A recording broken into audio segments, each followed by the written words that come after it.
This is All of It. I'm Allison Stewart, live from the WNYC studios in Soho. Thank you for spending part of your day with us. I'm really grateful that you're here. Coming up on today's show, sports reporter Matt Futterman will help us kick off our Winter Olympics coverage as the events get underway tomorrow in Milan. And listeners, we want to hear the competitions you're most excited for. And musician Jesse Malin will perform live in our studio. His new one-man off-Broadway show is called Silver Manhattan. That's the plan, so let's get this started with a beloved children's author.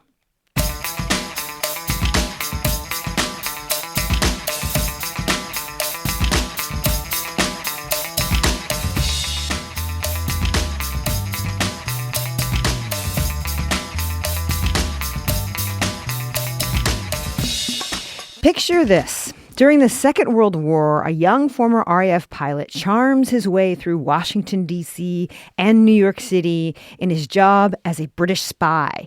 He gambles with powerful figures like Harry Truman and media mogul Charles Edward Marsh, and seduces movie stars, heiresses, and other people's wives, all in the name of British intelligence. And no, his name was not James Bond, but keep that in mind. His name was Roald Dahl, who went on to become one of the most read writers in the world. His books like James and the Giant Peach, Matilda, and of course Charlie and the Chocolate Factory have sold millions of copies, and they are continually being adapted for stage and screen. A new podcast chronicles the early life of Dahl, from his days as a fighter pilot to his life as a spy to his accidental writing career. It also looks at how his traumatic childhood and numerous battle scars might have informed some of his more prickly tendencies, as well as some of his more controversial statements, without excusing them. It's called The Secret World of Roald Dahl, and its creator and host is author and screenwriter Aaron Tracy, who is here with us now. Welcome to the show. Thanks so much. I'm so happy to be here. Listeners, what is your favorite work by Roald Dahl? What questions would you like to know about him? Give us a call. 212-433-9692, 212-433-WNYC. What's your first Roald Dahl story? Let's see. I think the first one I read, like so many people, was James and the Giant Peach when I was a little kid, probably first grade. It was also the first book that Dahl wrote, which I was really surprised when I did my research. That was the first book he wrote. He was 46 when he wrote it. He had such a big life before he ever got into children's books, so many different chapters of his life. It's interesting because you teach creative writing at Yale. What do you think a student can learn from Dahl as a writer? I mean, so much. Dahl contains multitudes as a writer. He not only wrote these extraordinary children's books like James and the Giant Peach and Charlie and the Chocolate Factory and Matilda, but he also wrote a ton of adult fiction. He wrote for Playboy. He wrote for The New Yorker. He wrote all sorts of screenplays and teleplays for Alfred Hitchcock.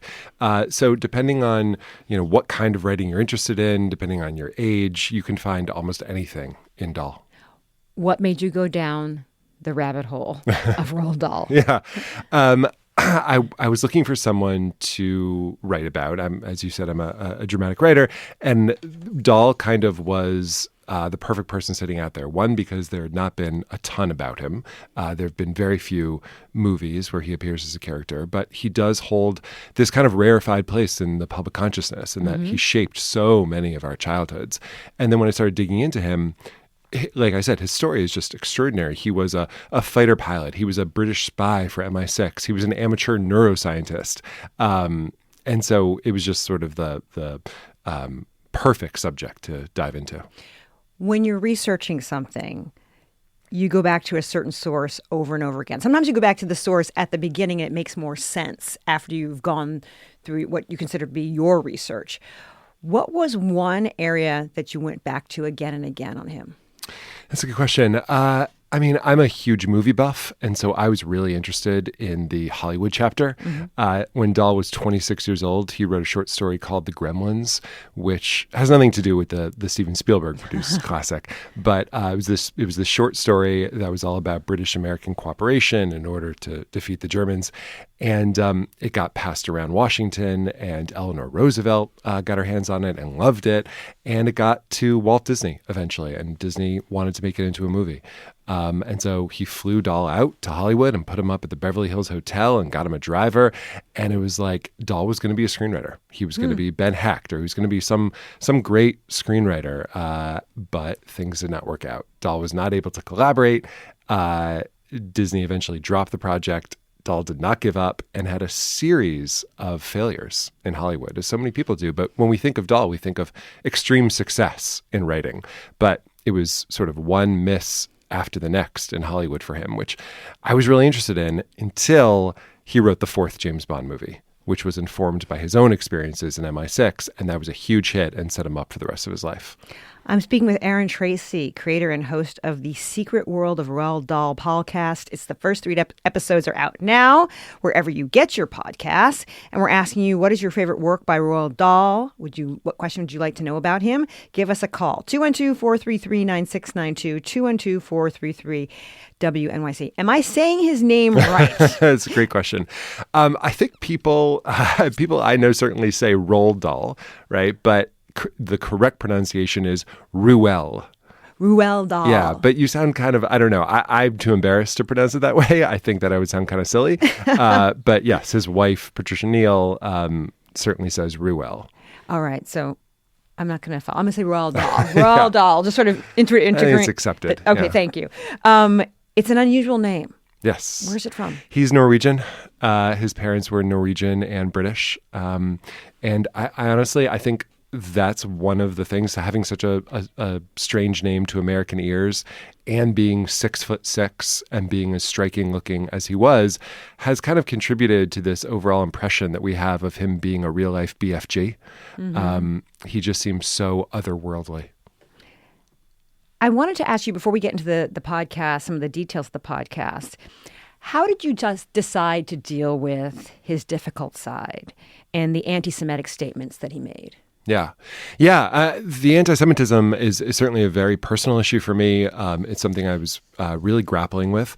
So I brought on a bunch of critics and thinkers much smarter than I am on this issue and talked to them on the podcast. So I bring on The Atlantic's Yair Rosenberg. I bring on Roxane Gay, Claire Dederer, who wrote sort of a definitive text on this issue. And everybody comes down in a different way. Dahl is sort of, he was an unrepentant anti-Semite. There was an interview he gave with the New Statesman in 1983 where he said, there is a trait in the Jewish character that does provoke animosity. Even a stinker like Hitler didn't just pick on them for no reason. There's a play coming to Broadway starring John Lithgow that's going to really tackle that interview specifically and this subject. So it's difficult for me. I think the reason that I'm able to still read Dahl and enjoy Dahl is because I can't locate the anti-Semitism in the text. Some people say they see anti-Semitic tropes in The Witches. I'm not sure I agree with that. And if I can't see it in the text, then it feels a little bit hypocritical for me to deprive my children, for instance, of reading Dahl when I don't deprive myself of watching the movies and reading the books of people that we now know are monsters. He grew up in England. Where did he grow up?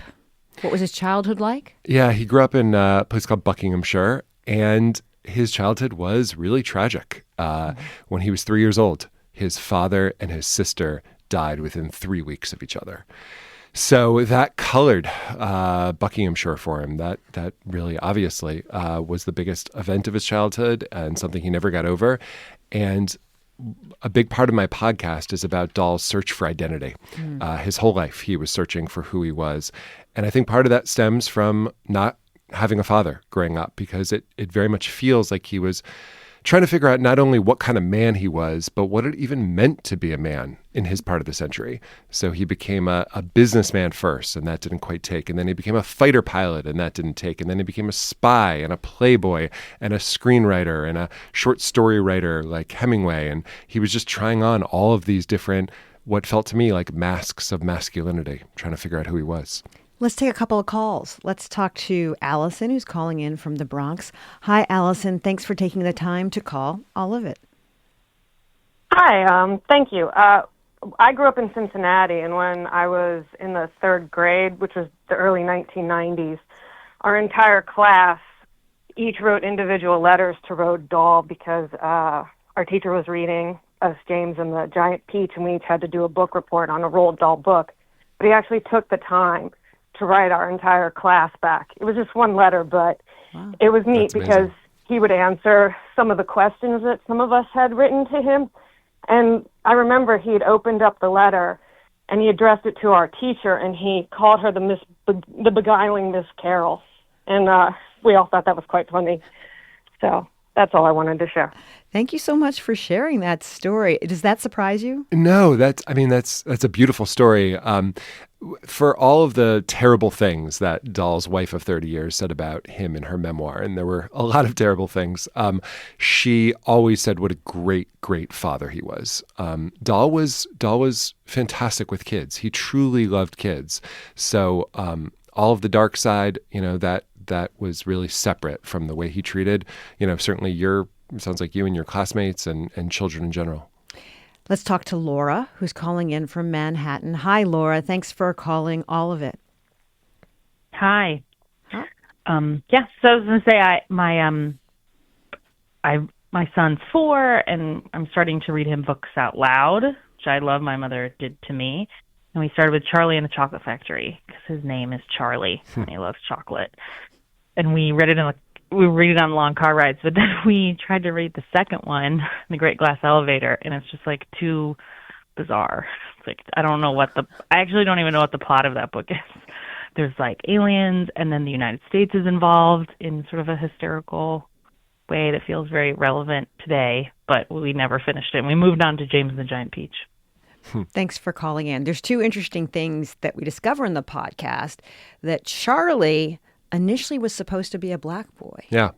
Would you tell us that story? Yeah, Dahl spent a bunch of time when he was trying to be a businessman. He was working for Shell Oil, and they sent him to Africa, to Tanzania, and he had a lot of time to just sort of sit around and observe, and that's where he came up with the idea for Charlie and the Chocolate Factory. And so the character was based on a little boy he knew there, and it's remarkable to think about how different the story would have been perceived. You remember the family in Charlie and the Chocolate Factory is they're incredibly poor. The grandparents all share a giant bed, and then Charlie triumphs at the end. And I think if he had remained black the way Dahl wanted him to be before his editors insisted that he become white, I think it could have been seen as a story of sort of a racial reckoning. It just would have been very, very different. It's fascinating to think about. I'm talking about the new podcast, The Secret World of Roald Dahl. I'm talking to its host and creator, Aaron Tracy. The first 3 episodes are out now. We're asking you to call in with your favorite work by Roald Dahl, or what would you like to ask a question about him? Perhaps you have one. Give us a call at 212-433-WNYC, 212-433-9692. I want to get into his spy life a little bit because the first 3 episodes talk about that quite a bit. Yeah. He became part of a cohort called the Irregulars. It sounds like dun, dun, dun, the Irregulars. Completely. Who were they? What was their mission? It's amazing. It's this group of British spies living in D.C. and New York, all working for this sort of legendary spy named William Stevenson.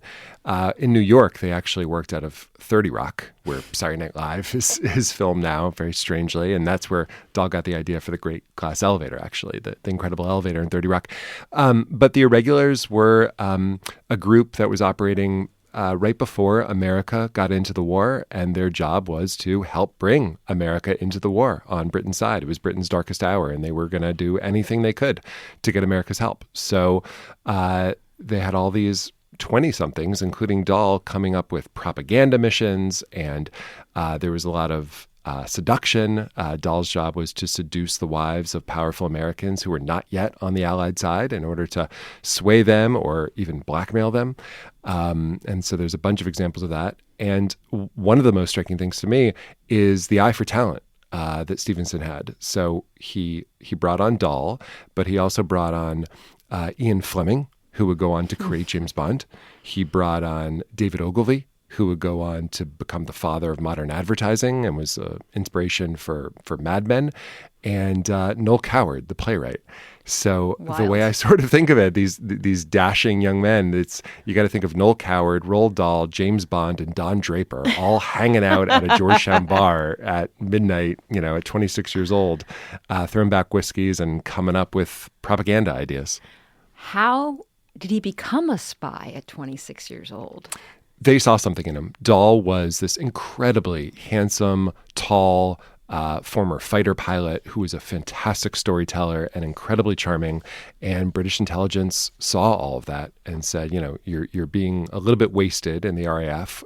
We can use your talents in the espionage game. And so they sent him to D.C. and New York in order to get involved. Was he good at it? He was really good at it. Yeah. His stories of seduction are pretty legendary. And he was such a creative storyteller that a lot of the ideas, a lot of the stuff that the Irregulars that they were doing, we don't know specifically what exactly came from Dahl, but probably a bunch of it. And it's all very creative and sort of fun and interesting. This text says, my kids grew up with Dahl on repeat. Part of the reason is that in the tradition of children's literature, he deals with the darkness of the world, which I think is very cathartic.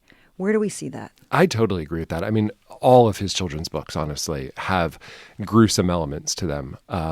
Certainly the other kids on the Chocolate Tour and Charlie and the Chocolate Factory and Matilda, there's a lot of darkness and gruesomeness, which you see in the stage play adaptation. Mm-hmm.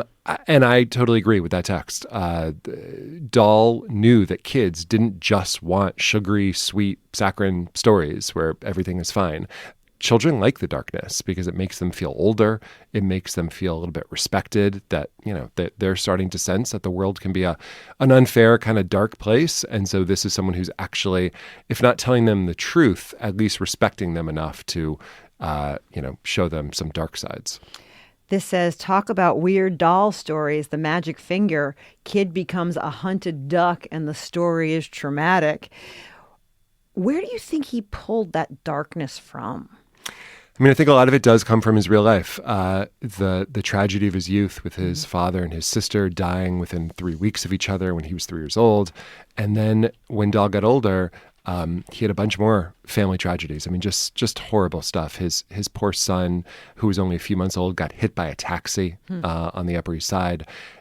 His daughter died of measles at 7 years old. His wife, the famous Oscar winner Patricia Neal, had a series of strokes. Yeah. So Dahl was dealing with so much darkness and tragedy in his personal life. And like any writer, it found its way onto the page. Let's talk to Rachel, who's calling in from Philadelphia. Hi, Rachel. How are you? Hi, Allison. I'm doing well, and I'm originally from New York, I just have to say. I grew up in Brooklyn. All right. So my question is about actually one of the gruesome stories of Dahl's that I read when I believe I was too young for it. It's called The Swan, and it's from the wonderful tale of Henry Sugar and Six More. Essentially, I'm just curious why, with these gruesome themes, the story of the Swan is a boy is bullied by two other boys. He's tied up to railroad tracks. The train rolls over him. He survives, and then there's animal cruelty in which that involves a swan, and the boy with the swan's wings, he flies away, the boy who was bullied. But I'm just curious why we do consider Dahl a children's author when these themes are pretty dark. And I know I read this too young since I read it once, and it's stayed with me probably 30 years later. Also, to your guest, Aaron's point about not being able to read anti-Semitism in the text, there's a particular instance when the boy is being tied up that he realizes he needs to lie completely flat in order to survive the train that rolls over him. But there is a lengthy description of the boy's nose and how large it is, and how in order to survive, he needs to move the rocks from behind his head in order to compensate for his large nose. And so with themes of bullying, with themes of violence against Jews, I'm just wondering if he does see some anti-Semitism in that text, and also just why certain texts are considered children's stories when perhaps they shouldn't be. Yeah, I mean, I think that's really interesting and well observed. The wonderful Tale of Henry Sugar and the other short stories there, I actually would call those adult stories. Dahl wrote, as I said, a bunch of short stories for The New Yorker well before he ever thought about writing for kids. And I would definitely put that book in the category of adults. I mean, the title story, the wonderful story of Henry Sugar, is an absolutely beautiful story. It might be my favorite of all of Dahl's works. It's very much a metaphor for the writing life and how someone can be changed for the better through meditation and sort of persistence with their craft. I think because Roald Dahl is so famous as a children's author, we tend to sort of, assign some of his stories that were not meant for kids to kids, which is, very detrimental. Let's talk to Mike on 6. Hi, Mike. Thanks for calling All of It. Hey, I was just calling to say that I might have missed, you might have touched on this earlier in the segment. I just hopped in, but I always really liked his book, Kiss Kiss. I always liked short stories, and it was kind of dark and, in the vein of like The Twilight Zone or Tales from the Crypt, or Edgar Allan Poe stories.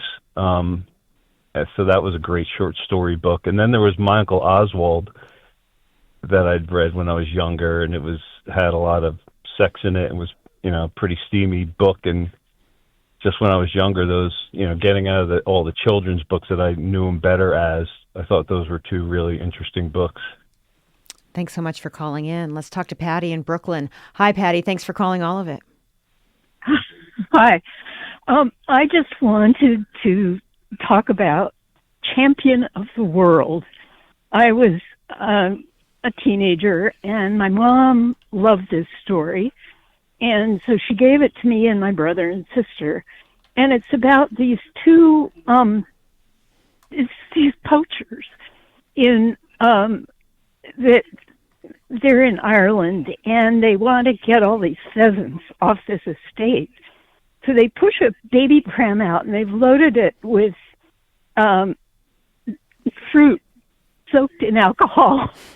And they toss it around, and the birds start falling off the trees and getting drunk, basically. And they pile the pheasants into this baby pram and push it home and push it along the road. And it was just hilarious. And it inspired my mom on a visit to London to soak a lot of raisins in alcohol and distribute them in Trafalgar Square to see if any of the pigeons fell off. That is quite a tale with your mom. Yeah, these books are not instruction manuals. Exactly. I just want to make clear. Yeah. This is from Alec from Hell's Kitchen. I have a bunch of old Dahl stories from my dad.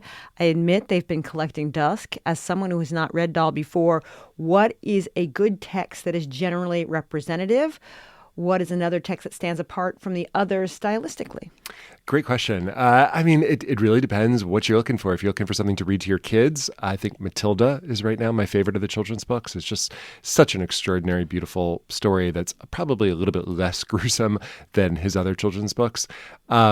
If you're looking for something for yourself, The Wonderful Story of Henry Sugar, I think is, as I was saying, just a beautiful story about the power of meditation and persistence with craft. And it's very much about him as a writer. Also, Netflix made a great adaptation of it. And then if you're looking for something, as a previous caller brought up, if you're looking for something sort of raunchy, My Uncle Oswald is, you will be very surprised that the author of Charlie and the Chocolate Factory also wrote this very sort of hard R book. What is the one thing you learned about Roald Dahl during the making of this podcast? I truly did learn so many things. I think the most amazing thing might be that I mentioned his son was hit by a taxi and was in and out of the hospital as an infant for years. And he developed hydrocephalus, which is water on the brain. There was no valve, there was no device to get the water off the brain without infection. Dahl said, you know what, I know I'm a writer. I know that this is not my business, but my son's life is at stake. He created a writer's room, he brought in a toy maker, and he brought in a neuroscientist, and the three of them together invented a medical device, a valve, that was able to save people who suffered from hydrocephalus. And it got manufactured around the world, and it's credited with saving 3,000 lives. If you want to know more about the secret world of Roald Dahl, you should listen to the podcast.